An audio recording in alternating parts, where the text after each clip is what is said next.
اللہ الرحمن الرحیم الحمدللہ والصلاة والسلام علی خیر البریہ وعلی آلہ وصحبہ جمیعا۔ بہت تعریف ہے اللہ جل شانہ کے لیے اور بہت صلاۃ والسلام آقا علیہ الصلاۃ والسلام کی ذات پر، آپ کی آل پر، اصحاب پر، ازواج پر، احباب پر۔ حاضرین محفل، یاران طریقت، خواتین و حضرات، علماء کرام، صوفیاء کرام، مہمانان گرامی قدر، اللہ کا شکر ہے اس نے 2022 کے اس سے روزہ روحانی ریاضت یعنی چلہ کے دوسرے دن پھر ہمیں توفیق بخشی کی اپنی بارگاہ میں بلا لیا اور خود کو یاد کرنے کا اذن عطا فرمایا اور ہمت عطا فرمائی۔ یقیناً پہلے دن کا بیٹھنا قبول ہوتا ہے تو دوسرے دن تب ہی بندہ آ سکتا ہے۔ ماشاء اللہ لا قوت الا باللہ، جو اللہ چاہتا ہے وہ ہوتا ہے اور کوئی طاقت اس کے سوا نہیں ہے۔ ہمارا یہ بنیادی عقیدہ ہے، عقیدہ توحید، اور فقیر قلندر صوفی وہی ہے جو عقیدہ توحید، عقیدہ رسالت اور عقیدہ ولایت، صحابہ و اہل بیت سے محبت، اولیاء کرام سے محبت پر مبنی ہو۔ اصحاب کہف کا واقعہ کل میں نے بیان کیا۔ مطلب یہی ہے کہ اسبات کرامات اولیاء پہ ہم بات کر رہے ہیں اس پرفتن دور میں، اور قیامت صغری یعنی چھوٹی قیامت اور فتنوں کے دور میں کرامت کے منکر بہت زیادہ تو نہیں لیکن کچھ ہیں۔ جبکہ میں نے کل بھی کہا تھا کہ نبی کا معجزہ ہوتا ہے، ولی کی کرامت ہوتی ہے اور یہ قیامت تک رہے گی۔ ہاں، دیدہ ایک اور کو کیا آئے، نظر کیا دیکھے، آنکھ والا تیرے جوبن کا تماشا دیکھے۔ جس کی آنکھ ہے وہ حسن باطن کا ملاحظہ کر سکتا ہے۔ حسن لازوال سمٹ کر جب کسی صاحب باطن کے باطن کو چمکاتا ہے تو پھر کوئی صاحب دل، صاحب باطن ہی اس حسن باطن کو پا سکتا ہے۔ لہذا آنکھ والا تیرے جوبن کا تماشا دیکھے، دیدہ ایک اور کو کیا آئے، نظر کیا دیکھے۔ اور شیخ سعدی نے کمال کہا کہ گر نبیند بروز شپرا چشم، چشم آفتاب را چے گناہ، کہ اگر دن کو چمگادڑ کی آنکھ نہیں دیکھتی تو اس میں سورج کی آنکھ کا کیا گناہ ہے، ورنہ ہر چیز ایک روز روشن کی طرح اظہر من الشمس، بلکہ سورج سے بھی زیادہ اظہر ہے، ظاہر ہے۔ لیکن آنکھ والا تیرے جوبن کا تماشا دیکھے، جس کی آنکھ ہوتی ہے وہی جوبن کا تماشا دیکھتا ہے۔ جوبن سامنے جلوہ یار نظر آتا ہے، اس سے آگے جو مچل جاتے ہیں یہ حسن کی کرامت ہوتی ہے۔ اور یہاں ہی بات نہیں رکتی، ان کی جو حاجت اور امید ہوتی ہے اللہ وہ بھی پوری کرتا ہے۔ اسی کو تو کرامت کہتے ہیں۔ یعنی جو فقیر کارآمد نہ ہو، یعنی اس سے کرامت نہیں تو وہ کارآمد نہیں۔ اگر وہ فقیر کارآمد نہیں تو عام بندے کے پاس جانا اور اس کے پاس جانے میں پھر فرق ہی کوئی نہیں ہے۔ مسئلہ یہ ہے کہ ایک طرف تو ہر وقت اس کی محبت میں سرشار ہو، عبادت گزار ہو، متقی ہو اور مقام احسان پر فائز ہو، اللہ کی محبتوں سے سرشار ہو، اور ایک طرف بالکل اجڑ، جاہل، نکما، بیکار، چبل، تو جیسا اس کے پاس جانا، جیسا اس کے پاس جانا، پھر فرق ہی کوئی نہ ہوا۔ فضلنا بعضهم علی بعض، تو اللہ نے کہا کہ ہم نے بعضوں کو بعضوں پر فضیلت دی ہے۔ اتنے زیادہ مخلوقات پیدا کی گئی، اس میں 1,24,000 کم و بیش پیغمبر، ان میں پھر رسول، پھر اولو العزم، پھر ان کے بادشاہ ہمارا پیارا نبی آخر الزمان، یعنی خاتم الرسل والنبوہ، خاتم النبیین صلی اللہ علیہ وسلم ورعوف الرحیم صلی اللہ علیہ وآلہ وسلم۔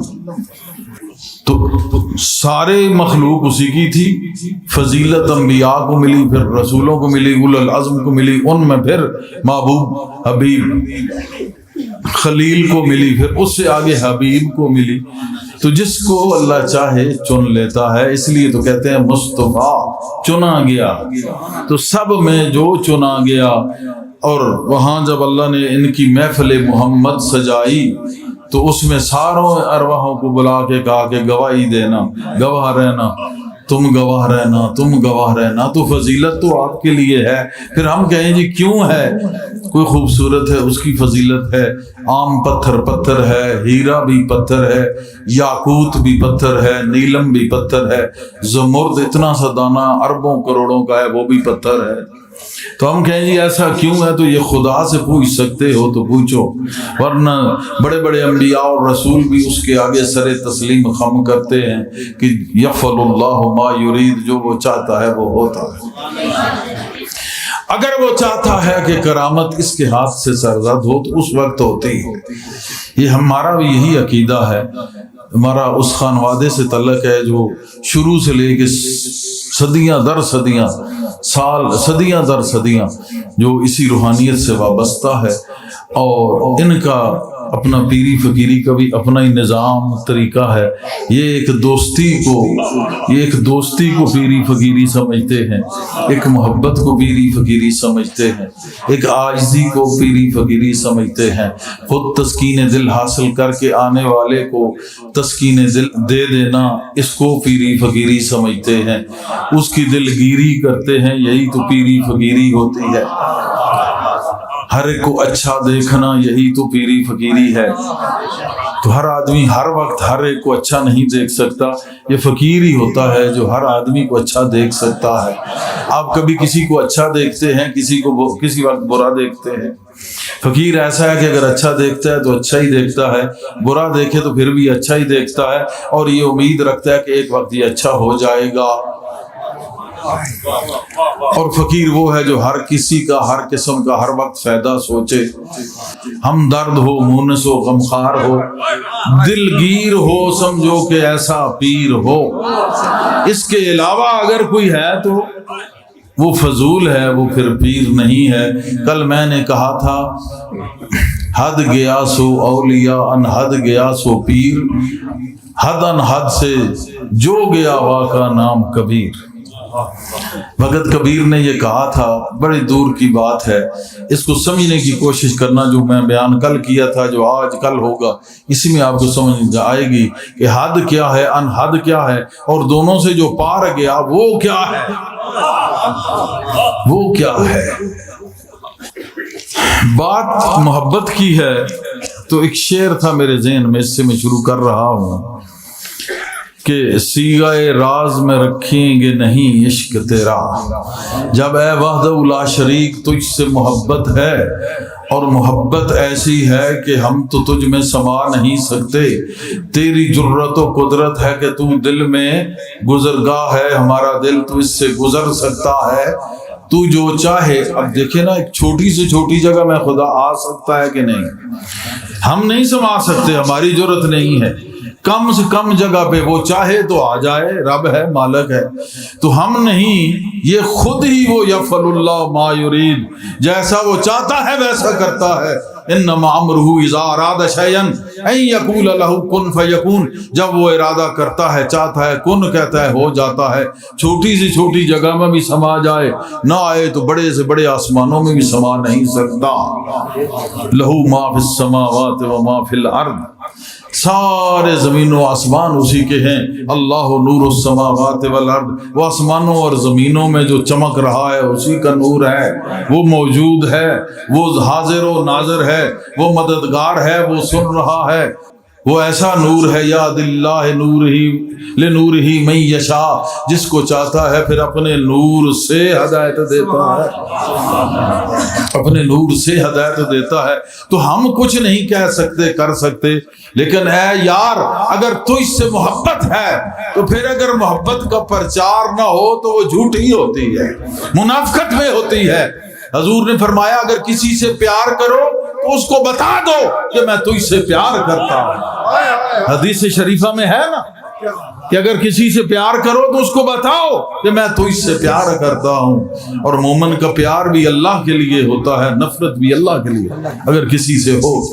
کرتا نہیں، لیکن ایک ایسا کام کر رہا ہے کہ دستور اسلام کو نقصان پہنچ رہا ہے، دستور دین کو نقصان پہنچ رہا ہے، دستور روحانیہ کو نقصان پہنچ رہا ہے، دستور ایمان یا ایمان کو نقصان پہنچ رہا ہے، تو اس سے اس کا نفرت کرنا ضروری ہے اگر وہ سچا عاشق ہے۔ نہیں اگر نفرت رکھتا تو پھر بھی منافق ہے، اس سے نفرت کرنا ضروری ہے۔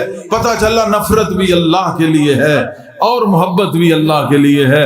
حدیث میں آیا الحب للہ والبغض للہ، حب بھی اللہ کے لیے، بغض بھی اللہ کے لیے۔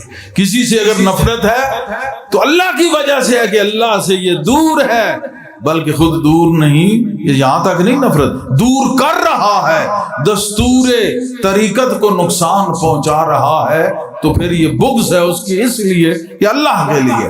اور اگر دستور محبت کو عام کرنے میں لگا ہے تو اس سے محبت ہے، یہ اللہ کے لیے ہے، تو بتا دو اس کو کہ میں تجھ سے پیار کرتا ہوں۔ حدیث میں آتا ہے تو اگر تجھ سے پیار ہے تو ہم نہ اس کا اظہار کریں نہ بتائیں تو یہ منافقت کی طرف کھینچ کے لے کے جاتا ہے۔ تو اسی بات کو شعر میں ہے کہ صیغہ راز میں رکھیں گے نہیں عشق تیرا، ہم نہیں چھپانے والے، صیغہ راز میں رکھیں گے نہیں عشق تیرا، صیغہ راز میں نہیں، صیغہ راز میں رکھیں گے نہیں عشق تیرا، ہم تیرے نام سے خوشبو کی دکان کھولیں گے۔ تو اس سے محبت ہے، اس کو ہم راز میں نہیں رکھتے، بلکہ تیرا جب نام لیتے ہیں اللہ تو اس سے خوشبو کی دکان کھولیں گے۔ یہ جہاں جہاں اس اسم ذات کی رانائیاں، اس کی تابش، اس کی رونق، اس کی روشنی جہاں تک ہو سکے گی پھیلتی جائے گی، اس خوشبو سے تو ہم دکان کھولیں گے۔ یہ فقیر کا منصب ہوتا ہے۔ کسی نے کمال لکھا مجھے بہت پسند آیا کہ صیغہ راز میں رکھیں گے نہیں عشق تیرا، صیغہ راز میں رکھیں گے نہیں عشق تیرا، ہم تیرے نام سے خوشبو کی دکان کھولیں گے۔ یا الہی اگر تجھ سے محبت ہے تو یہ راز کیسا، اس کو چھپانا کیسا، اور یہ پھر ایسے چھپانے والا انداز کیسا۔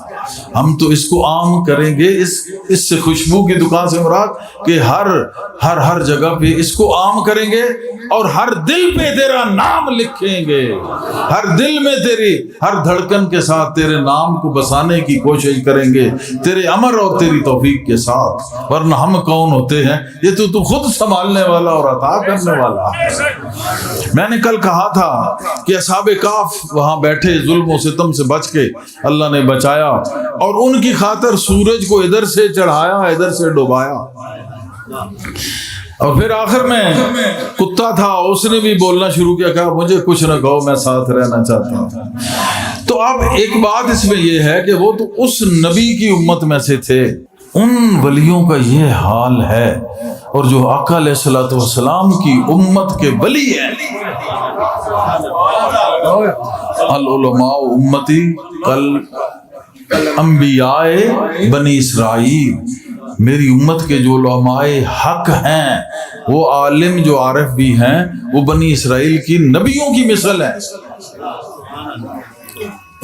ان نبیوں کے ولی اصحاب کہف اور کتا، اور ساتھ اس کا ہونا اور جنت میں جانا، اور اللہ کہتا ہے ذالک من آیات اللہ، یہ اللہ کی نشانیاں ہیں۔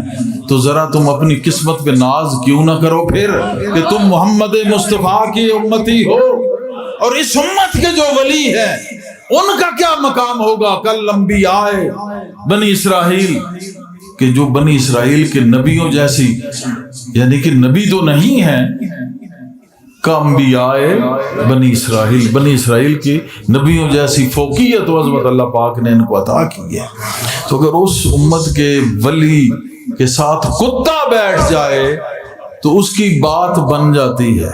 جنت میں تو جانا ٹھیک ہی ہے، صاف ظاہر ہے، جس نے پڑھا لا الہ الا اللہ محمد رسول اللہ جنت میں جائے گا، لیکن اس کتے نے بہت بڑی نشانی چھوڑی کہ ساری دنیا ایک طرف، ساری چیزیں ایک طرف، محبت ایک طرف، میں وفا کروں گا۔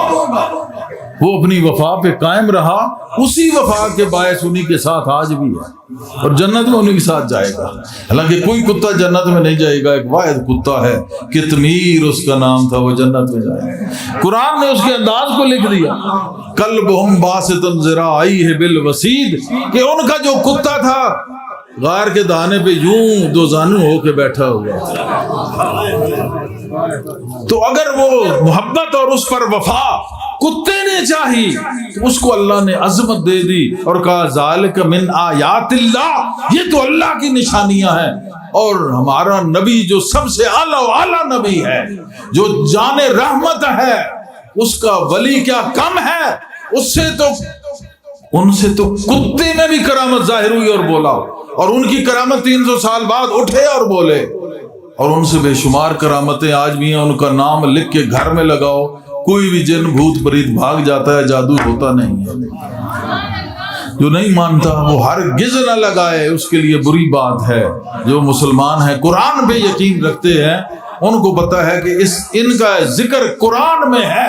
قرآن اگر شفا ہے تو اس کا ہر لفظ بھی شفا ہے، تو ان کا ذکر قرآن میں ہے۔ تو علماء حق جو تھے، انہوں نے ان کے ناموں کو جہاں پہ لیا، لکھ کے دیوار کے ساتھ لگایا۔ کہتے ہیں گھر میں آگ نہیں لگتی، گھر میں بھوت پریت نہیں آتا۔ تو اگر نام کی اتنی برکت ہے تو ان کے وجود کی کتنی عظمت ہو۔ تو اگر وہ ولی تھا میرے آقا کا امتی جیسے غوث اعظم، تو کیا ان سے کرامت نہیں ہو سکتی؟ ذرا ہوش کے ناخن لو، کوئی از خود نہیں چاہتا کہ وہ صاحب کرامت ہو۔ اللہ کہتا ہے کہ میں تجھے اپنی محبت کا ایک تھوڑا سا تاج دے دیں، ایک تھوڑا سا تاج جو ہے وہ پہناتا ہوں۔ کیا کہ کبھی کبھی تیرے ہاتھ اور زبان سے ایسی چیزیں ہوں گی جو خوارق عادات ہوں گی، جو خلاف عادت ہوں گی۔ یہ مولا کیا ہے؟ کہا یہی نشانیاں ہیں میری، ذالک من آیات اللہ، یہی تو میری نشانیاں ہیں، یہی تو میری نشانیاں ہیں۔ آقا علیہ السلام کا وقت تھا۔ اب یہاں سے اور کرامت میں آپ کو سناتا ہوں۔ یہ صحابہ میں سے ہے، حضور کے وقت کی بات ہے، کہ اس سے آپ کا اور ایمان پختہ ہوگا کہ واقعتاً حضور صلی اللہ علیہ وسلم کی عظمت اور آپ کے صحابی اور ولی کی عظمت کتنی ہے۔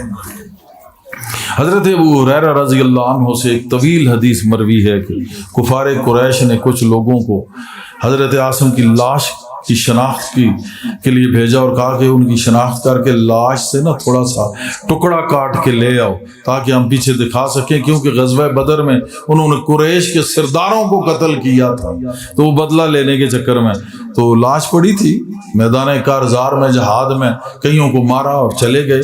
تو مومن کے لیے یہی ہے کہ مار دے تو غازی پھر بھی جیت گیا، مر گیا تو شہید اور زیادہ جیت گیا۔ یہ مارے تو جیت گیا، مر جائے تو ڈبل جیت گیا۔ دیکھیں نا، اتنے غازی نہیں جتنے شہید ہیں، اور جتنا شہید کو یاد کیا جاتا ہے غازی کو کم۔ مارے تو غازی، مر گیا تو شہید۔ یہاں ہار تو ہے ہی نہیں، یہاں سب وکٹری ہے، کیونکہ یہاں بتایا یہ گیا کہ اس کے لیے آئے ہیں، اگر اس کے لیے جان چلی جائے تو پہلے جان دو، باقی چیزیں رہنے دو، پہلے جان دو، کیونکہ اس کے لیے دینا ہے تو پھر تو بات ہی بن گئی ہے، اسی کی امانت ہے، اس کی امانت ہے، جان دی ہوئی اسی کی تھی، حق تو یہ ہے کہ حق ادا نہ ہوا۔ تو جب وہ ان کی لاش کا ٹکڑا لینے کے لیے گئے حضرت عاصم رضی اللہ عنہ کی، تو اللہ نے کیا کیا کہ بھیڑیوں کی مثل ایک مخلوق بنائی اور ان کی لاش کے ارد گرد ان کو بٹھا دیا۔ وہ جب بھی آتے تھے وہ ڈر کے مارے قریب نہیں آتے تھے، شاید بھیڑیے ہیں کیا، یہ کھا نہ جائیں۔ تو اس طریقے سے اللہ پاک نے ان کی حفاظت فرما دی۔ اب اس سے کچھ سمجھ آیا کہ یہ کیا معجزہ ہے۔ ہاں، میں نے کل بھی کہا تھا کہ ولی کی کرامت نبی کا معجزہ ہوتا ہے، تو یہ حضرت عاصم کی یہی کرامت تھی کہ آپ شہید ہو گئے، چلے گئے، لیکن لاش کو اللہ نے خراب ہونے سے بچایا، بھیڑیوں جیسی کوئی چیز بنا کے وہاں بھیج دی۔ تو یہ کیا کرامت اس وقت سے ثابت ہے یا نہیں ہے؟ اچھا، اس کو لکھا کس نے ہے؟ اس کو لکھا الجامع الصحیح البخاری، بخاری شریف میں ہے۔ کوئی کہے کہاں، تو جلد نمبر 4 ہے، ہمارے علامہ صاحب نے پورا حوالہ لکھا ہے اس کا، صفحہ 1499، 1499، حدیث نمبر ہے 3858۔ اور اگر بخاری پڑھنے سے بخار نہ چڑھے تو اس حدیث کو ضرور دیکھو کہ نبی کا معجزہ نہیں ہے، یہ صحابی کی لاش ہے، اور صحابی کی لاش کو اس طرح اس لاش کا بچنا یہ صحابہ کی کرامت ہے۔ تو پتہ چلا کرامت برحق ہے، نبی سے معجزہ برحق ہے، ولی اور صحابی سے کرامت برحق ہے، اس میں کوئی شک نہیں۔ ہاں، کوئی اگر نہیں مانتا تو نہ مانے، جو اس مکتب عشق سے وابستہ ہیں، سلسلہ قادریہ قلندریہ سے، ان تک یہ علم پہنچ گیا، یہ پیغام پہنچ گیا، یہ دلیل پہنچ گئی کہ معجزہ نبی کا برحق، کرامت ولی کی برحق۔ اگر کوئی مانتا ہے تو ٹھیک، نہیں تو اس کے ایمان کے لیے دعا کرو، ورنہ مر گیا تو کرامت کا منکر ہے، آخرت میں خدا پکڑے گا کہ میں نے اپنے بندے کو طاقت دی، تو اس طاقت کا منکر ہوا، گویا میری طاقت کا منکر ہوا۔ تو خدا کی طاقتوں کا منکر مار کھائے گا، اس کی طاقتوں کو ماننے والا اس کا بندہ کہلائے گا۔ یہ بخاری شریف سے اس کا حوالہ ہے۔ آگے چلتے ہیں، حضرت امام مالک سے ایک طویل روایت میں مروی ہے، فرماتے ہیں کہ حضرت عثمان رضی اللہ عنہ کو شہید کیا گیا اور دروازے پر ہی ان کا سر مبارک لٹکا دیا اور وہ پکار رہا تھا، مجھے دفن کرو، مجھے دفن کرو۔ یہ اس سے آواز آ رہی تھی، کیوں نہ آتی ذو نورین، 2 نوروں والا تو وہ خود ہے۔ حضور صلی اللہ علیہ وسلم نے پسند فرمایا، کہا کہ اگر اور بھی صاحبزادیاں ہوں تو میں عقد مبارک میں دیتا۔ اتنی شانوں والا عثمان ذو النورین رضی اللہ عنہ، ان پہ میں نے بلکہ ایک ربائی بھی لکھی تھی کہ ہوں جن کی بیٹیاں نور، کیا وہ خود نور نہیں؟ یہ تیری بد نصیبی ہے، تیرا قصور نہیں۔ بنے عثمان جن کے گھر سے ذو النورین، بنے عثمان جن کے گھر سے ذو النورین محمود، وہ سراپا نور ہیں مگر اسے شعور نہیں۔ جن کے گھر سے ذو النورین 2 نوروں والا بن گیا، وہ کیا ان کی اہمیت، کیا وہ ان کی نورانیت۔ بنے جن کے گھر سے عثمان ذو النورین محمود، وہ سراپا نور ہے مگر اسے شعور نہیں۔ وہی میں نے کہا نا، آنکھ والا تیرے جوبن کا تماشا دے، جب تک آنکھ نہیں تجھے کیا پتہ چلے کہ 2 نوروں والا ہوتا کیا ہے۔ سر مبارک لٹکا دیا، یہ بھی شہید ہوئے، یہ بھی اللہ کی مرضی۔ حضور اور حضور سے منسلک لوگ زیادہ تر شہید ہی ہوئے، آپ نے پسند فرمایا۔ تو سر سے آواز آ رہی تھی، دفن کرو دفن کرو۔ آپ کا ایک ساتھی تھا، اس نے لاش مبارک کو باغ کوکب میں لے گئے اور وہاں جا کے انہوں نے دفن کیے، جہاں آج آپ کا مزار تھا، بعد میں آنے والوں نے گرا دیا، اب قبر باقی ہے ابھی بھی۔ تو اس جگہ کا نام باغ کوکب اس زمانے میں رکھا ہوگا، اب تو وہ جنت البقیع میں شامل ہے، اس جگہ پہ پھر آپ کو دفنایا۔ اس کو الطبرانی فی المعجم الکبیر اس نے لکھا ہے، اور حدیث نمبر 109 ہے، صفحہ 78 ہے، اس پہ یہ حدیث لکھی ہوئی ہے۔ اب آپ بتائیں کہ یہ جو طبرانی یہ حدیث ہے، کسی کوئی عام کہانی، کوئی عام سٹوری، عام چیز یہ نہیں ہے، انہوں نے اس کو لکھا ہے، اور سر کا پکارنا یہ بھی ثابت ہے، اور یہ کرامت ہے، اس کو معجزہ نہیں کہیں گے، معجزہ نبی کا ہے، یہ کرامت ہے، تو یہ بھی ثابت ہوگا کہ یہ کرامت صحابہ سے بھی ثابت ہوا ہے، اور اس کا ثبوت ملتا ہے، کرامات صحابہ سے بھی ثابت ہوئی ہیں۔ پھر آگے چلتے ہیں، حضرت انس بیان کرتے ہیں کہ ہم حضور نبی اکرم صلی اللہ علیہ وسلم کے پاس صفہ میں تھے، ایک عورت ہجرت کر کے حضور نبی اکرم صلی اللہ علیہ وسلم کی خدمت اقدس میں حاضر ہوئی، اس کے ساتھ اس کا بیٹا بھی تھا، ہجرت کی اس نے، مسلمان ہوئی اور ادھر آ گئی، جو کہ حد بلوغت کو پہنچا ہوا تھا، تو حضور نے کہا یہ مردوں میں رہے گا، عورت کو عورتوں کے ساتھ بھیج دیا کہ تو عورتوں کے پاس بیٹھ۔ آپ خیال فرماتے تھے ہر ایک چیز کا۔ اچھا، وہ جو ہے وہاں پہ ایک وبا پھیلی مدینہ میں، وہ بچہ جوان تھا 18-20 سال کا، تو وہ جوان تھا، اس وبا میں وہ ہلاک ہو گیا، اس کی آنکھیں ایسے گرا، فوت ہو گیا۔ حضور صلی اللہ علیہ وسلم نے اس کی آنکھوں کو بند کر دیا اور کہا کہ اس کی تجہیز و تکفین کا اہتمام کیا جائے۔ تو وہ صحابہ کہتے ہیں سو ہم نے اسے غسل دینے کا ارادہ کیا۔ جب ہم نے ارادہ کیا تو حضور نبی اکرم صلی اللہ علیہ وسلم نے فرمایا، اے انس اس کی ماں کے پاس جاؤ، تو یعنی ان کو بتا دو، اس کا بیٹا ہے اس کو بتا دو۔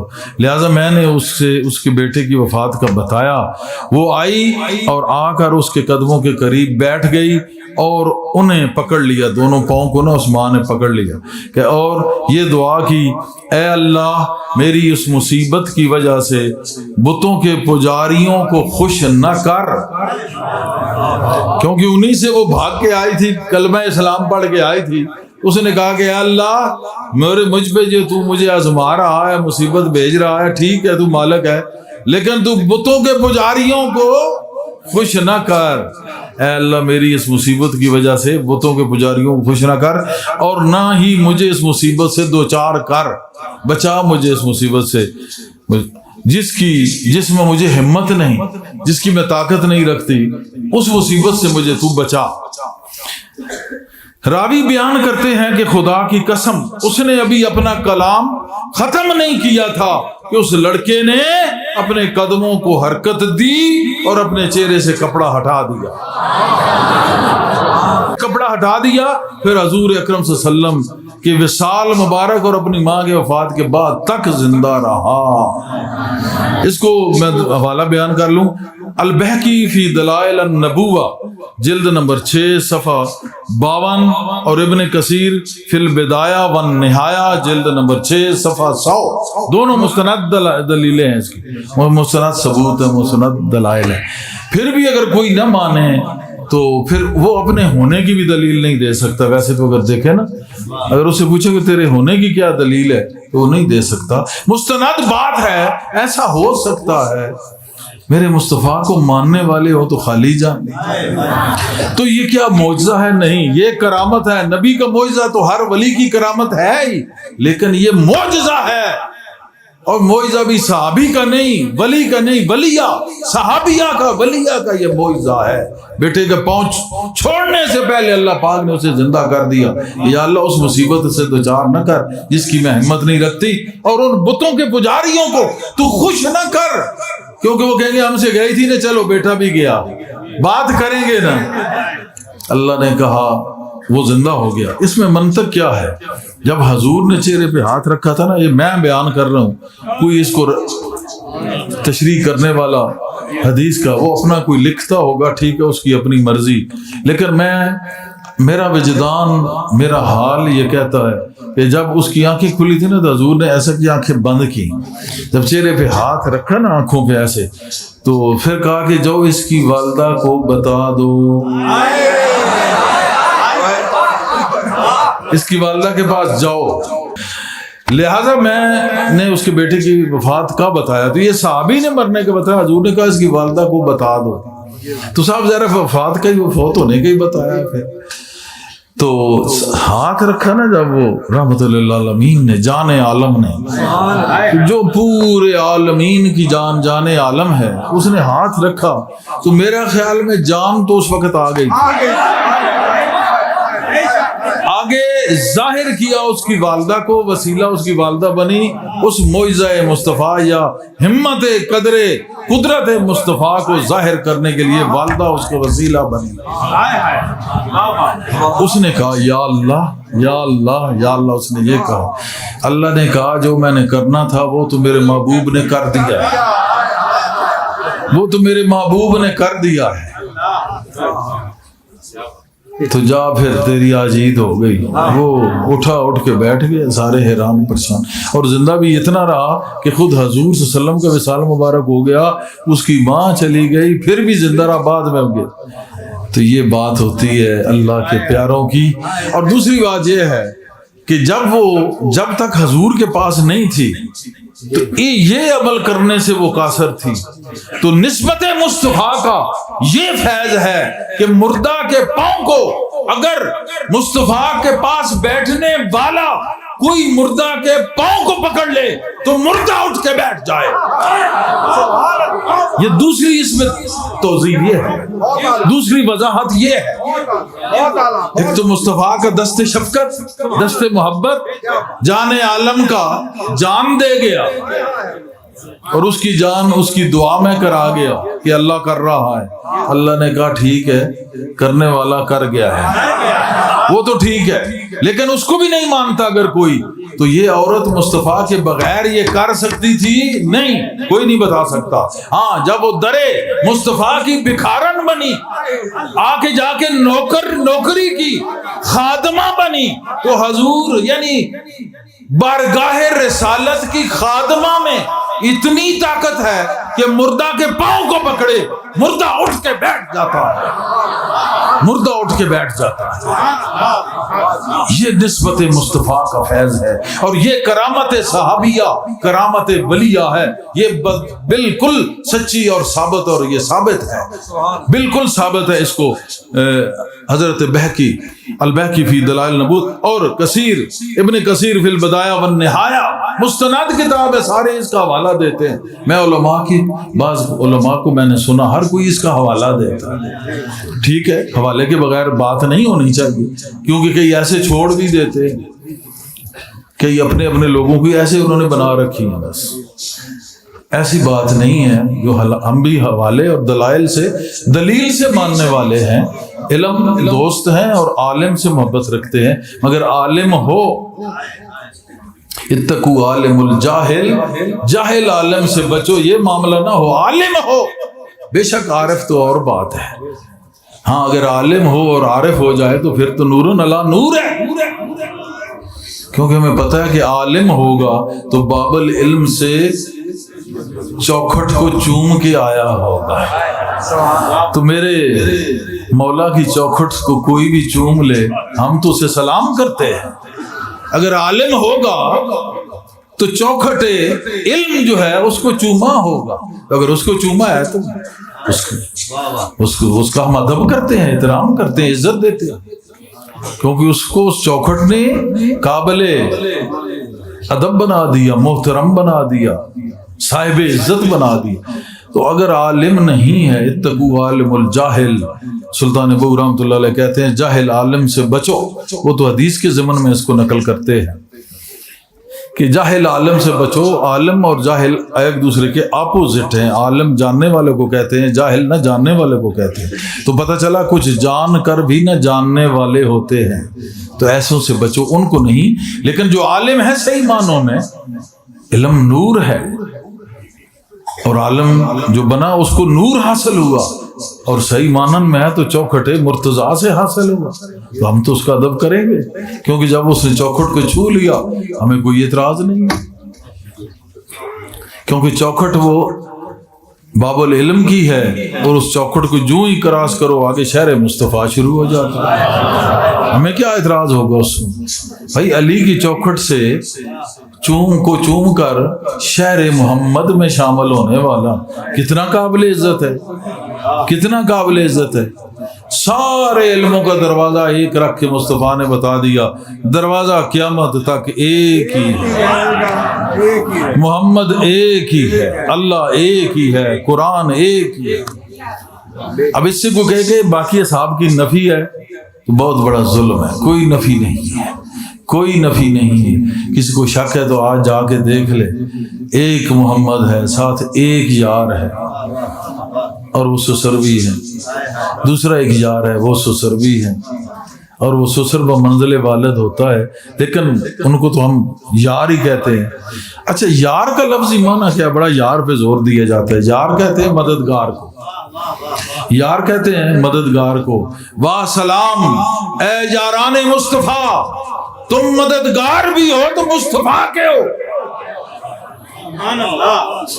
بات نہیں سمجھی؟ یار میں نا کہتے نہیں, اللہ تیری یاری کہتے ہیں نا. جس کا ہو خدا یار, اسے نہیں لشکر و سپاہ درکار. یعنی جس کا اللہ مددگار ہو اس کو لشکر و سپاہ کی ضرورت نہیں. تو یاران مصطفیٰ کی کیا بات ہے. سلام, اس سے بڑھ کے کیا کہ مددگار ہیں وہ بھی مصطفیٰ کے. وہ کس طرح کہ مصطفیٰ کی نظر سے وہ مصطفیٰ کے مددگار ہیں. علی مصطفیٰ کی نظر سے ان کا دروازہ ہے. تو ایک دروازہ ہو گیا جس سے گزرنا ہے, اور ایک وہ مددگار ہیں جن کی مدد سے معرفت مصطفیٰ حاصل ہونی ہے. دروازے سے گزرو, مدد حاصل کرو, پھر مصطفیٰ ملے گا. جو دروازے کے قائل نہیں, کسی اور مدد کے قائل نہیں, وہ مصطفیٰ کی معرفت ہو ہی نہیں سکتی. آسان سی بات ہے. تو وہ بچہ پھر زندہ ہو گیا, وہ مائی خوش ہو گئی, بت پرستوں کو مار پڑی, جوتے پڑے. تو یہ کرامت ثابت. اس سے آگے پھر اور چلتے ہیں. اب باری آ گئی امام بخاری کی. یہ صحابی نہیں ہے, ولی ہے. ان کا یہ ہوا کہ حضرت خلف بن محمد بن فضل بلخی رحمۃ اللہ علیہ بیان کر رہے ہیں. اور اس کو پہلے میں حوالہ بتاؤں کہ لکھا کس نے؟ خطیب بغدادی فی تاریخ بغداد جلد نمبر 2 صفحہ 10. امام ذہبی, خطیب بغدادی اور امام ذہبی, ان دونوں نے اس کو لکھا. اور حضرت خلف بن محمد بن فضل بلخی رحمۃ اللہ علیہ بیان کرتے ہیں کہ میں نے اپنے والد کو کہتے ہوئے سنا, امام محمد بن اسماعیل بخاری کو. وہ کیا کہہ رہے تھے؟ دونوں آنکھیں چھوٹی عمر میں ضائع ہو گئی. امام بخاری کی دونوں آنکھیں چھوٹی عمر میں ضائع ہو گئی, اللہ معافی دے. ان کی والدہ نے خواب میں حضرت ابراہیم خلیل اللہ کی زیارت کی, ان کو دیکھا. تو آپ نے ان کی والدہ سے فرمایا, حضرت خلیل اللہ نے, کہ اے خاتون, اللہ تعالیٰ نے تیرے بیٹے کی آنکھیں تیری کثرت گریہ یا کثرت دعا کی وجہ سے لوٹا دی ہیں. سو ہم نے صبح دیکھا تو اللہ تعالیٰ نے امام بخاری کی آنکھیں لوٹا دی تھیں. خطیب بغدادی اور امام ذہبی دونوں اس کو لکھ رہے ہیں. کوئی سمجھ آئی بات؟ امام بخاری کی والدہ ان کے لیے روتی تھی کہ بیٹے کی آنکھیں چلی گئیں, اللہ سے دعا کرتی تھی, گریہ کرتی تھی, مانگتی تھی. تو ایک دن زیارت ہوئی حضرت ابراہیم خلیل اللہ کی, انہوں نے کہا پریشان نہ ہو, آنکھیں آ گئی ہیں, آنکھیں آ گئی. صبح اٹھے تو آنکھیں آئی ہوئی تھیں. یہ ان کی والدہ کی کرامت ہے, جو اللہ کی ولیہ تھی, ولی کی بات ہے, ان کی یہ کرامت ہے. اب اسبات کرامت میں کوئی کمی رہ گئی ہے, باقی تو آنے والوں کو چھوڑو. یہاں تک اسے اور میں بیان کروں گا, ابھی 2-3 اور ہیں. حضرت فاطمہ حذائیہ بیان کرتی ہیں کہ میں نے سورج کے غروب ہونے کے بعد شہدائے احد کے قبور کے پاس تھی میں, اور میرے ساتھ میری بہن بھی تھی. بس میں نے اسے کہا کہ ہم جاتے ہیں حضور صلی اللہ علیہ وسلم کے چچا ہیں ان کے قبر کی طرف, تو حضرت حمزہ کی قبر پر سلام کرتے ہیں. تو انہوں نے کہا ٹھیک ہے. بس ہم ان کی قبر پہ جا کے کھڑی ہو گئیں, اور ہم نے کہا اے حضور نبی اکرم صلی اللہ علیہ وسلم کے چچا, آپ پر سلامتی ہو, یعنی کہا السلام علیکم اے حضور کے چچا. بس ہم نے وہ کلام سنا جو انہوں نے ہمیں جواباً عطا فرمایا, کہا وعلیکم السلام ورحمۃ اللہ. انہوں نے جواب دیا. اس وقت ہمارے پاس کوئی شخص بھی نہ تھا. اس کو البیہقی فی دلائل النبوہ جلد نمبر 3 صفحہ 309 میں لکھتے ہیں, یہ بھی مستند دلیل ہے کہ کون حضرت فاطمہ حذائیہ, یہ کوئی خاتون تھی رضی اللہ عنہ, اور ساتھ ان کی بہن تھی. سورج غروب ہونے کے قریب ہی تھا, تو اس طرف گئیں شہدائے احد کی طرف، تو انہوں نے کہا حضور کے چچا کے پاس اس وقت تو کوئی جنگلہ نہیں لگا ہوا تھا، اب تو جنگلہ لگا کے بند کر دیے، تو قبر کے پاس جا کہا السلام علیکم حضور کے چچا جان، جواب آیا وعلیکم السلام۔ تو اس میں کرامت ہے حضرت سید الشہداء جناب حضرت حمزہ رضی اللہ عنہ کی یہ کرامت ہے، قبر میں سنا بھی اور جواب بھی دیا، یہ ان کی کرامت ہے۔ دوسرا یہ ہے کہ اگر خواتین اپنے صحیح صحت کا اعتبار ہو تو قبرستان میں جا کر وہاں پہ کلام پاک پڑھیں، فاتحہ شریف پڑھیں، تو اس میں کوئی حرج بھی نہیں ہے۔ اور پہلے ممانعت تھی، بعد میں اجازت دی گئی، جیسے فقہا بھی کہتے ہیں، تو بہتر ہے کہ گھر سے بھی پہنچا سکتے ہیں، لیکن اگر کوئی جاتا ہے تو جو عام لوگ منع کرتے ہیں وہ اصل میں ان کو عورتوں سے نہیں تکلیف، ان کو مزار سے تکلیف ہے۔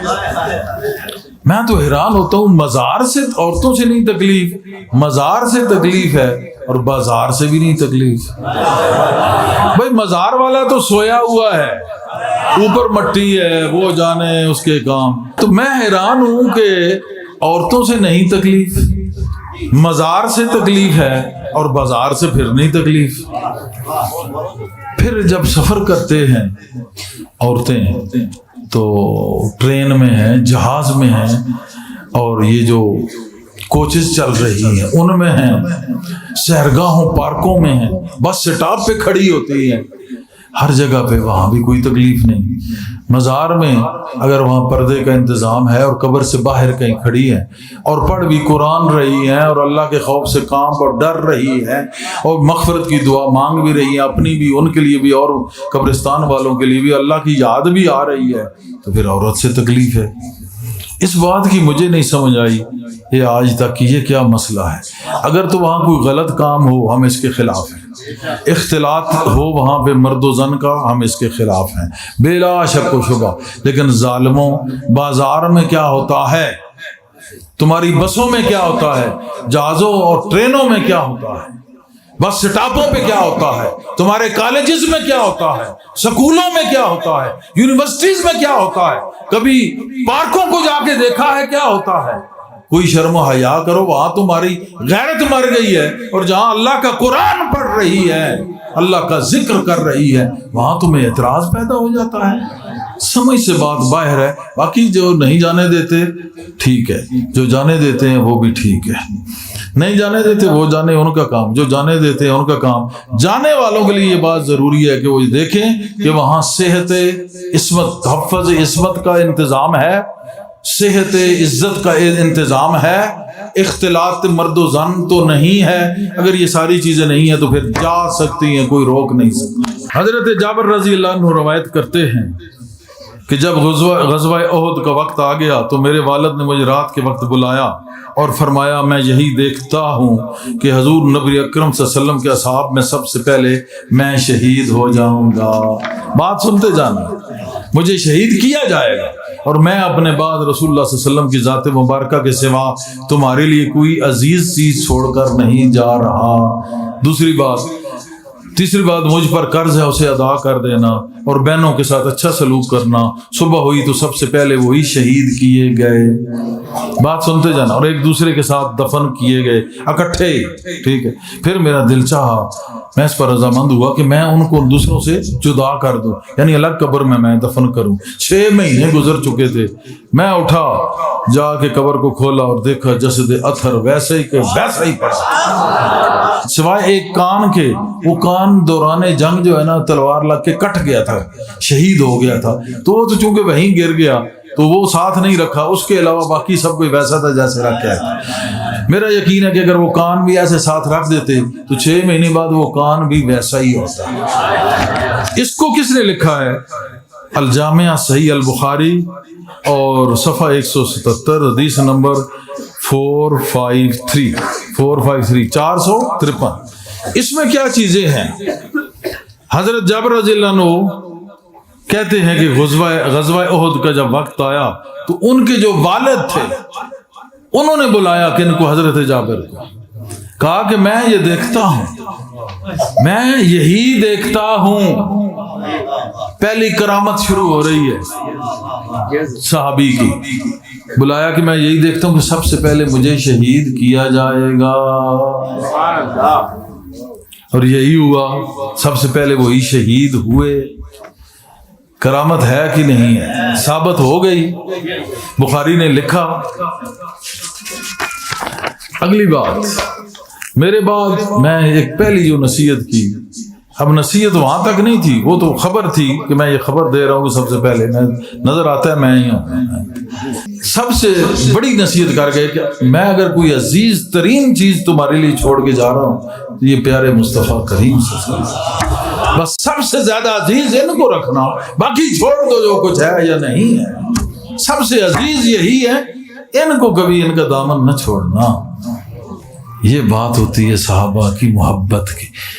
ایسے لوگ صحابہ کا نام لیتے ہیں، صحابہ کی اتنی محبت تھی، جبھی تو کرامات کا ظہور ہو رہا ہے۔ پتہ چلا صحابیوں سے تب کرامتیں ظاہر ہوئی کہ صحابہ فنا فی الرسول تھے، ان کو رسول سے محبت تھی، حضور کے عشق میں دیوانہ وار رہتے تھے اور سرشار رہتے تھے اور حضور کے مستوار رہتے تھے۔ یہ صحابہ کا مقام ہے۔ حضور کی محبت کی وجہ سے صحابہ سے کرامات کا ظہور ہوا۔ پہلی یہ خبر کہ چلا جاؤں گا، چلے گئے۔ پھر کہا کہ سب سے عزیز چیز میں حضور کو چھوڑ کے جا رہا ہوں۔ اگلی چیز کی کچھ میرے پہ قرض اتارنا، اپنے بھائیوں بہنوں کا گھر کا خیال رکھنا، بس اسی پہ جو ہے نا۔ پھر وہ جب شہید کی گئے تھے 6 مہینے بعد، ان کا اکٹھے چکے دفن تھے۔ ابھی بھی آگ دیکھیں تو وہاں یہ ڈاکٹر صاحب ہمارے ساتھ گئے تھے، سید الشہداء جناب حمزہ رضی اللہ عنہ کے مزار اقدس پہ، تو ایک طرف پورا ایک گڑھا بنا ہوا ہے، وہاں سارے ایک ہی جگہ پہ دفن کر دیے گئے تھے۔ تو ادھر جو ہے حضور صلی اللہ علیہ وسلم ہے، عبداللہ ارواحہ یا ایسا کوئی نام وہ ہیں، یا 2-3 ادھر ہیں، باقی سب ایک ہی جگہ پہ ہیں۔ تو ان کو نہ وہ کہ ان کے بیٹے کو خیال آیا حضرت جعفر کو میں الگ کر دوں، انہوں نے قبر کھودی تو وہ تو 6 مہینے پہلے جیسے دفنایا تھا ویسے کہ ویسے۔ سبحان اللہ، یہ بھی کرامت۔ تو جنہوں نے حضور سے محبت کی، کرامات ان کے ہاتھ چومتی ہیں، ان کے ہاتھ چومتی ہیں، وہ صحابہ کے ہاتھ کرامات چومتی تھی۔ نادانوں کن چیزوں کو چھوڑ کے کن چیزوں کے پیچھے پڑ گئے۔ باپ دادا پردادا پیچھے 10 پوچھتے ہیں، تو ہم تمام تک دیکھو کہ ان لوگ کیا وہ سب جہنم میں آج ایک پیدا ہونے والا، یہ اس نے قرآن کو سمجھا، اس نے حدیث کو سمجھا، اس نے دین کو سمجھا۔ وہ اتنے 100 سال پہلے جو گزر گئے وہ سارے معاذ اللہ بے وقوف تھے؟ نہیں، وہ برحق تھے۔ آج والا جو ہے یہ منکر ہے، وہ برحق تھے، یہ جھوٹا ہے آج جو نہیں مانتا۔ جو بھی ہو، کسی نام سے ہمیں غرض نہیں، کسی ذات سے غرض نہیں، کسی بندے سے غرض نہیں، ہم تو کسی کے وہ نہیں کہتے۔ میں ایک تمہیں اپنا عقیدہ اور اہل سنت کا عقیدہ بیان کر رہا ہوں، اور صوفیاء کا اور قادریہ قلندریہ قلندروں کا طریقہ میں بیان کر رہا ہوں کہ وہ جو تھے وہ برحق، وہ برحق تھے۔ آج اگر کوئی دعویٰ کرے تو یہ کذاب ہے، جھوٹا ہے، کاذب ہے، بیکار ہے، بے ایمان ہے، مرتد ہے۔ تو جنہوں نے حضور صلی اللہ علیہ وسلم سے محبت کی ان کا کوئی ثانی نہیں۔ حضور نے فرمایا لا یؤمن احدکم حتی اکون احب الیہ من ولدہ وولدہ ومن الناس اجمعین، کہ تم میں سے کوئی بھی کامل کوئی ایماندار ہی نہیں ہو، لا یؤمن، ایمان ہی نہیں لایا ہو سکتا جب تک وہ ہر ایک چیز سے بڑھ کے مجھ سے پیار نہ کرے۔ حضرت عمر نے کہا اپنے آپ سے بھی بڑھ کے، ہاں اپنے آپ سے بھی بڑھ کے۔ تو حکم ہوا کہ جو کچھ لے آؤ، سارے بہت کچھ لائے۔ حضرت عمر نے آدھا سامان لایا، آدھا گھر رکھا ہے۔ کہا میں آج تو نمبر لے جاؤں گا، اتنا کسی نے نہیں کیا ہوگا۔ گئے تو صدیق اکبر سارے کا سارا سامان لے کے وہاں بیٹھے ہوئے۔ پھر انہوں نے کہا واقعی صدیق کا نمبر کوئی نہیں کاٹ سکتا، نمبر کوئی نہیں کاٹ سکتا۔ ایک وہ پہن لی اوپر جو یہ فقراء پہنتے نا حال وصل، وہ جو حال وصل نہیں پہنتے، وہ اوپر جو مختلف ٹاکیاں لگا کے نا ان میں کانٹوں سے سی کے وہ پہن لیا۔ حضور نے کہا میں نے دیکھا ہے، آج جبریل نے بتایا کہ سب ملائکہ نے یہی ڈریس پہنا ہے۔ کہاں لکھا ہے؟ دلیل کہاں ہے؟ اٹھا کے دیکھو شریف التواریخ، میں نے تاریخ میں دیکھا ہے۔ تو ویسے بات بھی ماننے والی حضور پہ جان نثار ہو تو اس کا لباس فرشتوں کو پسند نہ ہو، پھر حضور کی کیا بات ہوئی بھائی؟ پھر حضور کو کہاں تک مانتے ہو؟ کیا مانتے ہو؟ اصحاب کہف کا کتا اس مقام پہ پہنچ گیا، اور نبیوں کا بادشاہ خاتم النبیین، تو ان کا ایک صحابی ولی نوکر اور آگے چل کے یار اور سسر رشتہ دار اور ہے بھی قریش ہیں، اگر نسل کو دیکھو تو وہاں سے بھی کم نہیں، سردار ہے، تو کیا اس کی سنت کو ملائکہ نہ اپنائیں گے؟ اور نبی کو ماننے والا اور ملائکہ سنت کو نہ اپنائے، وہ فقیروں کا ڈریس پہن کے وہاں بیٹھے تھے۔ یہ نقش بندیہ سلسلے جا کے سیدھا سیدنا صدیق اکبر تک جا کے پہنچتا ہے، ایک سلسلے کے بانی بھی ہیں وہ۔ رات کو جب ذکر خفی کرتے تھے اس طرح جا نماز کے اوپر بیٹھ کے، تو تھوڑی ٹائم میں پورے گھر سے نا ایسے گوشت، بھنے ہوئے گوشت کی خوشبو پھیلتی تھی، بھنے ہوئے گوشت کی خوشبو پھیلتی تھی۔ پیر صاحب سے میں نے سنا، یہ اور افعال بیان کرتے ہیں، پھر کہیں گے کہاں لکھا ہے، ایک بات سینہ بسینہ آ رہی ہے۔ اب دیکھیں یہاں ایک بیٹھے بیٹھے ایک واقعہ ہوتا ہے، اس کے یہ چند آگے بیٹھنے والے دیکھ سکتے ہیں، وہی اس کے راوی بنتے ہیں۔ کل کوئی جی مستند نہیں ہے، یہ تو ایک وہ ہے، ایک وہ ہے، ایک وہ ہے، بھائی جو بھی ہے ان کے سامنے ایک واقعہ تو ہو گیا۔ اب اس کی یہ تو بات غلط ہے کہ پھر ہر ایک چیز کسی اس روایت سے آپ لیں گے، وہ تو نہیں ملے گی، بہت ساری چیزیں نہیں ملیں گی، پھر کیا کرو گے؟ ایک کسی کے سامنے، مسلمانوں کے سامنے اگر کوئی واقعہ پیش آئے، اس کو وہ لکھتے ہیں تو اس پہ ایمان رکھنا پڑتا ہے۔ تو جب وہ ذکر خفی کرتے تھے تو پورے گھر میں بھنے ہوئے گوشت کی طرح خوشبو پھیلتی تھی، گویا جگر جو تھا یہ حرارت توحید سے سڑ رہا ہوتا تھا۔ جب ذکر خفی کھینچتے تھے نا اس طرح، تو گویا جگر جو ہے وہ عشق الہی میں حرارت توحید سے جل رہا ہوتا تھا، وہ اندر خوشبو بھنے ہوئے گوشت کی طرح پھیلتی تھی۔ ایسے نہیں ان کو مقام ملا، ایسے نہیں ان کو مقام ملا، اور انہوں نے ٹھیک مطابقت کی حضور صلی اللہ علیہ وسلم کی، تب جا کے ملا، اور ان کو حضور سے محبت تھی تب جا کے یہ ملا۔ تو جن کو بھی حضور صلی اللہ علیہ وسلم سے محبت ہے، اور صحابہ تھے، اہل بیت تھے، بعد میں ولی تھے، ان کو اللہ پاک نے کچھ خلاف عادات طاقتیں عطا کی، ان خلاف عادات طاقتوں کو ہی کرامت کہتے ہیں۔ کرامت کا معنی کیا ہے؟ کہ عادت کے خلاف کسی چیز کا ظہور پذیر ہونا، تو کن کو ملتی ہے؟ محبان رسول اللہ صلی اللہ علیہ وسلم کو ملتی ہے۔ کہ محمد سے وفا تو نے تو ہم تیرے ہیں، یہ جہاں چیز ہے کیا لوح و قلم تیرے ہیں۔ ایسے یوں ہی اس نے کہہ دیا۔ حضرت ذوالنون مصری کا بیان کر رہے تھے ڈاکٹر صاحب، پروفیسر صاحب، تو ان کا ایک مرید گیا بڑا دور، اس نے دیکھا کہ وہاں ایک آدمی ہے، اس نے اس انگلی پہ پٹی باندھی ہوئی ہے۔ اس نے کہا کہ یہ کیوں تم نے باندھی ہے؟ اس نے کہا میری انگلی کو جو ہے نا یہ زخم ہو گیا ہے، بس خراب ہے۔ تو اس کو پتا تھا یہ بھی ذوالنون مصری رحمۃ اللہ علیہ کا مرید ہے۔ کب کی باندھی ہے؟ اس نے کہا اتنے عرصے کی۔ مڑ کے آیا، اس نے حضرت ذوالنون مصری کو بتایا کہ اتنے عرصے سے آپ نے انگلی باندھی ہوئی ہے، اتنے عرصے سے فلاں اتنے 100 کلومیٹر دور اس مرید نے بھی اسی انگلی پہ پٹی باندھی۔ کہا وہ ایک ہی تو ہے جو میری مطابقت میں ہے، وہ ایک ہی تو ہے جو میری مطابقت میں ہے۔ یوں یک جان دو قالب ہونا، اس کا معنی ہے فنا فی الشیخ، فنا فی الشیخ، اس طرح شیخ کی محبت میں گم ہو جانا، میں وہ مست ہو جانا کہ سیم حالات ہونا شروع ہو جائیں۔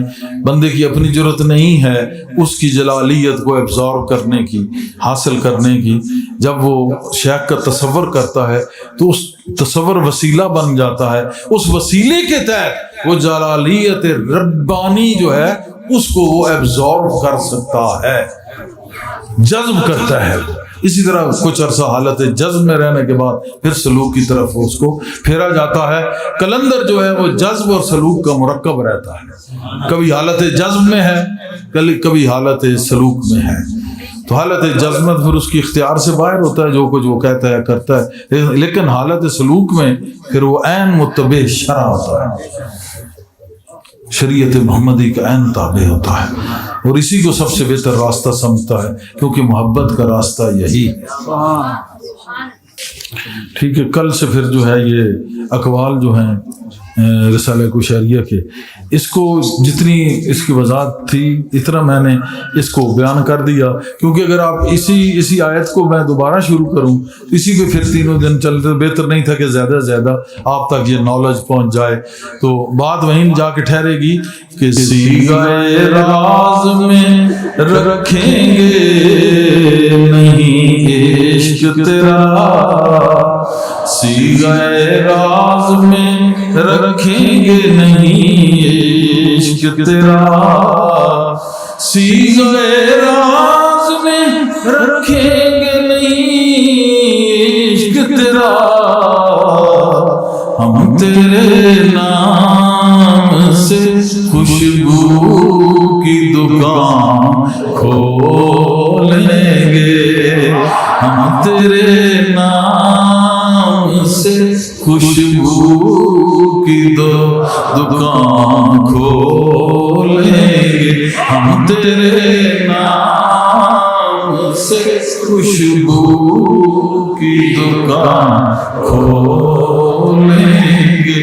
جو کچھ تو نے اپنی محبتیں عطا کی وہ چھپانے کے قابل نہیں ہے یار، ان محبتوں کی خوشبوؤں کو ہم عام کرنے نکلے ہیں، اور نام رکھا ہے محبت مشن، نام محبت مشن کا ہے، خوشبوئیں ادھر سے آتی ہیں۔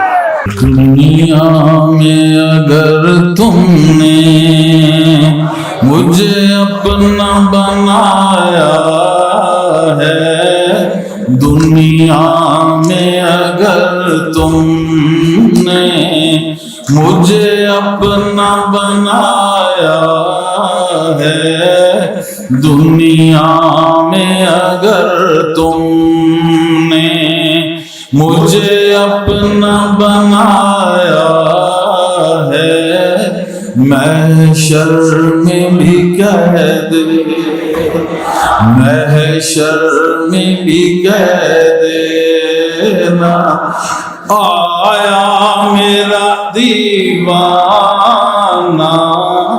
دنیا میں اگر تم نے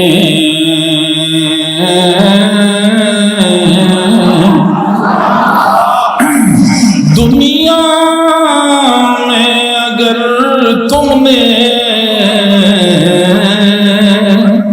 دنیا میں اگر تم نے مجھے اپنا بنایا ہے، دنیا میں اگر تم نے مجھے اپنا بنایا ہے، محشر میں بھی کہہ دینا، محشر میں بھی کہہ دینا، آیا میرا دیوانہ محشر میں بھی کہہ دینا، آیا میرا دیوانہ، امداد کن امداد کن از رنج و غم آزاد کن،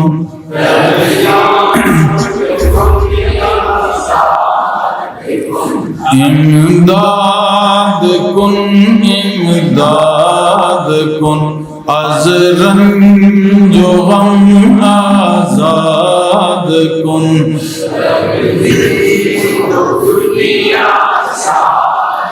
از رنج و غم آزاد کن، درد و جہاں دل شاد کن، غوث زمانہ یاد کن، یا شیخ عبد القادر، یا شیخ اکبر قادر، یا شیخ عبد القادر، امداد کن امداد کن، درد و جہاں دل شاد کن، از رنج و غم آزاد یاد کن غوث زمانہ یاد کن یا شیخ عبد القادر یا شیخ عبد القادر۔ اللہم صلی علی سیدنا محمد وآلہ وسلم۔